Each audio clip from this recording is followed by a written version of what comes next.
যুবকেরা এই কথাটা ভালো করে শোনো, রাতের বেলা কোনো যুবক খালি গায়ে ঘুমাবে না।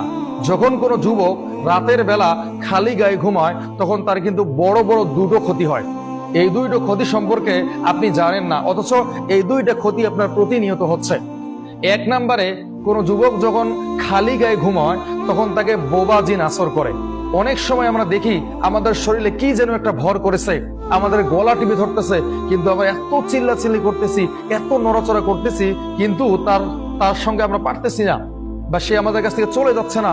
আমরা দেখতেছি যে আমার পাশে আরেকজন শুয়ে আছে, তাকে ডাকানোর চেষ্টা করতেছি, তাকে বলার চেষ্টা করতেছি, হাত পাড়া নাড়ার চেষ্টা করতেছি, কিন্তু কাজ হচ্ছে না। কেননা তাকে বোবা জিনে ধরেছে। কোনো ব্যক্তি যখন খালি গায়ে ঘুমায় তখন এই বোবা জিন তার উপর আসর করে। দুই নম্বরে কি, আল্লাহর রহমতের ফেরেশতারা আপনাকে নিরাপত্তা দিবে না। মানুষ যখন ঘুমায় তখন আল্লাহর পক্ষ থেকে ফেরেশতারা আসে এবং তাকে নিরাপত্তা দেয়। আর আপনি যখন খালি গায়ে ঘুমাবেন তখন আল্লাহর পক্ষ থেকে ফেরেশতারা কিন্তু লজ্জায় আপনার কাছে আসবে না। এই জন্য সমস্ত যুবকদের বলবো, কেউ খালি গায়ে ঘুমাবে না। খালি গায়ে ঘুমালে তোমার কিন্তু এই দুইটা সমস্যা হবে। এছাড়াও একটা কথা আমি সময়কে স্মরণ করিয়ে দিতে চাই। রাসূল সাল্লাল্লাহু আলাইহি ওয়াসাল্লাম বলছেন, যখন মানুষ ঘুমিয়ে যায় তখন আল্লাহর পক্ষ থেকে ফেরেশতারা এসে তার রূহটাকে আসমানের মধ্যে নিয়ে যায়।